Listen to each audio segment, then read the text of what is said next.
ఆగో ఎవరు మీరు?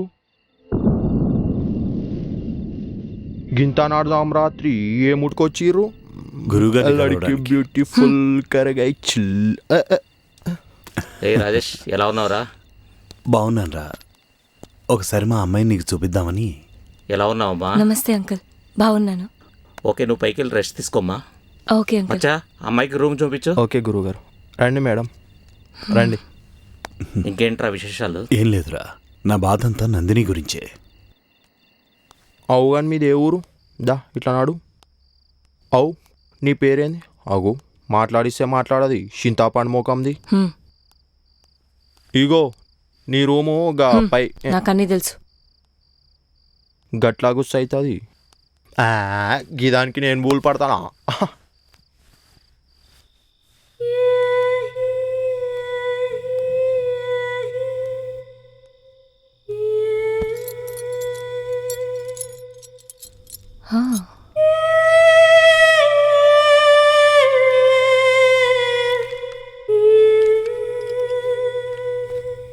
ఒక దొంగోడు వాళ్ళ చెల్లిని అమెరికా పంపించటానికి చిన్న చిన్న వస్తువులు, పెన్సిళ్ళు, పెన్నులు ఇలాంటివి దొంగతనం చేస్తూ వస్తాడు. చాలా కష్టపడి చెల్లెల్ని చదివిద్దామని అనుకుంటాడు. కానీ ఏది తోచక చివరికి ఒక ఇంట్లో దొంగతనం చేద్దామని ఆలోచించి ఆ ఇంట్లోకి దూరాడు. ఆ ఇంటిని ఇటు అటు తొంగి చూస్తూ మెల్లిగా లోపలికి బయలుదేరాడు.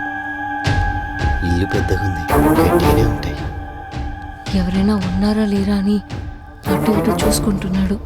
మెల్లిగా ఇంట్లోకి రావడానికి దారేమైనా ఉందేమోనని వెతుక్కుంటూ లోపలికి వస్తున్నాడు.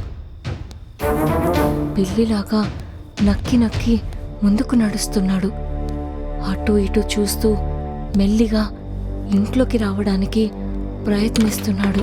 అదృష్టం కొద్దీ డోరు తీసే ఉండడంతో వాడు లోపలికొచ్చి తలుపేశాడు. మెల్లిగా అటు ఇటు నడుచుకుంటూ ఏమైనా దొరుకుతుందేమోనని చూస్తూ ఉన్నాడు. ఏమీ దొరకకపోవడంతో మెల్లిగా పైకెక్కడం మొదలుపెట్టాడు. పైకెక్కుతూ అటు ఇటు చూస్తున్నాడు. చివరిగా మేడం వాటర్. దొంగన కొడుక, మా ఇంట్లో నీ పని చెప్తాను.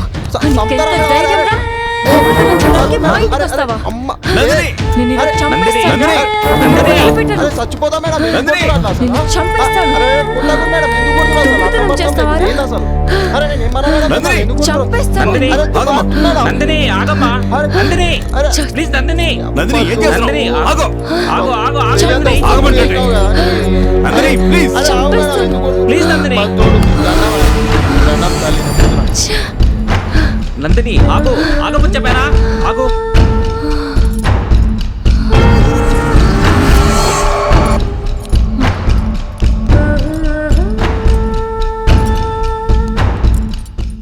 రాజేష్, నువ్వు చెప్పినట్లు అమ్మాయి చాలా ప్రమాదంలో ఉంది. రేపు ఉదయాన్నే ట్రీట్మెంట్ స్టార్ట్ చేద్దాం. ఇప్పటికీ చాలా లేట్ నైట్ అయింది, వెళ్ళి పడుకో. అలాగే.